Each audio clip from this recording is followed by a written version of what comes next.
तर शिवरायांचा पुतळा पडल्यानंतर अजित पवार यांची राष्ट्रवादी सुद्धा आक्रमक झाल्याचं पाहायला मिळत आहे। आज राज्यभर त्यांच्याकडून आंदोलन केलं जाणार आहे। पुतळा पडल्यानंतर शिवप्रेमींमध्ये खरं तर संतापाची लाट उसळलेली आहे। तर महाविकास आघाडीच्या आंदोलनानंतर आता अजित पवार यांच्या पक्षाचंही आंदोलन आज राज्यभर आपल्याला पाहायला मिळणार आहे। महत्त्वाची बातमी आपण सध्या पाहतोय आणि या संदर्भात अधिकची माहिती जाणून घेऊयात। आमचे प्रतिनिधी बालाजी पोद्दार सध्या आपल्यासोबत आहेत।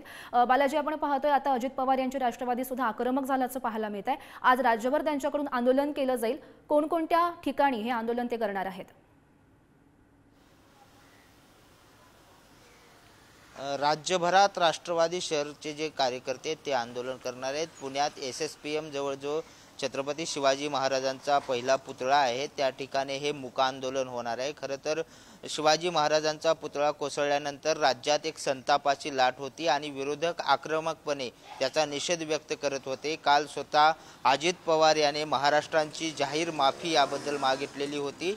मात्र विरोधकाकडून करणाऱ्या राजकारणाला काउंटर करण्यासाठी राष्ट्रवादी अजित पवारांची राष्ट्रवादी आता मैदानात उतरली आहे आणि आज 10:30 वाजता पुण्यातल्या SSPM जवळ जो छत्रपती शिवाजी महाराजांचा पुतळा आहे तिथं सुद्धा मूक आंदोलन करण्यात येणार आहे। राज्यातल्या प्रमुख शहरामध्ये त्यांच्या पक्षाकडून आज हा दिवसभर मूक आंदोलनाचा कार्यक्रम असणार आहे। गौरी, हो, नक्कीच बालाजी, या सर्व घडामोडींवर असंच लक्ष ठेवून राहा। तुर्तास धन्यवाद दिलेल्या सविस्तर माहितीसाठी।